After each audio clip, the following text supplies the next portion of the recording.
We know that Sri Lanka is growing rapidly. Tourism is growing rapidly in Sri Lanka. How can you assess that? Yeah, for the last couple of years, a large number of tourists have been turning up in Sri Lanka. Last year we had over 2.1 million, and this year we hope to increase on that. By 2020, we are targeting about 4 million tourists to arrivals in Sri Lanka. What kind of ideas and the plans do you have to promote tourism in Sri Lanka? Of course, Sri Lanka is full of diversity, and we have now security, safety. We have all the food that most people want, and also hospitality. Despite its small size, Sri Lanka has high level of biodiversity and wildlife resources. How can you exploit that to enhance the tourism? Of course, we have to begin regulation, ensure that we safeguard the diversity that we are blessed with by nature. And for that, certain laws have been now implemented and progressing well in order to keep and safeguard our places of tourist interest. Sri Lanka is participating in WTM 2017 held here in London. What is the ministry offering to tourist and tourism companies? No, now the WNT, we have a very well equipped, professionally set up stall, and in that we project what Sri Lanka can offer to the tourists who come in. And we have literature, we have filmlets, and our information is available. Anyone who wants any clarification, our officials are there. I was there, for example, yesterday, today, and then tomorrow.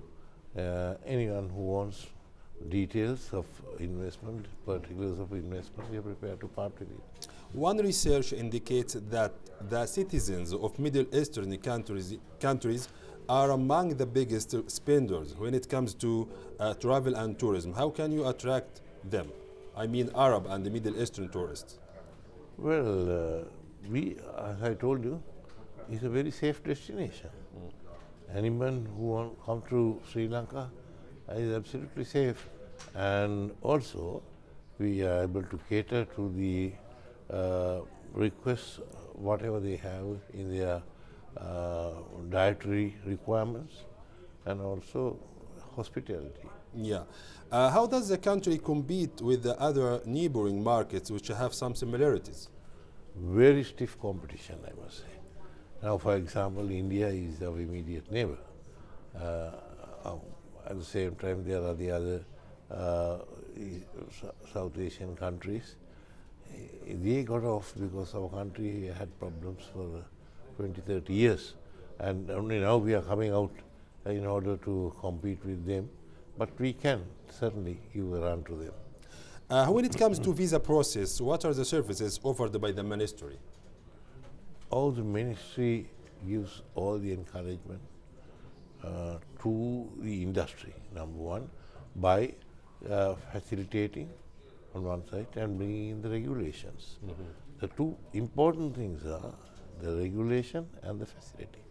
And the government pumps in money for infrastructure, also other requirements of the people. What are the many challenges that you face in your country to enhance tourism? Well, we have sometimes the natural disasters that take place in the Asian countries. We are an island. We are exposed to all the weather conditions. So off and on we may have floods, but nevertheless, they are a temporary phenomenon. 2017 is International Year of Sustainable Tourism for Development. How can you benefit from that? We can. You see, the tourism that we practice, the benefits trickle down to the lowest level. One is we look out for employment, increase in employment. The other is the direct, indirect employment, and also the benefit to the people who supply services to the tourism. Thank you for being us, Mr. Minister. Yeah. It was our pleasure, and thank you indeed. Thank you very much for giving this opportunity.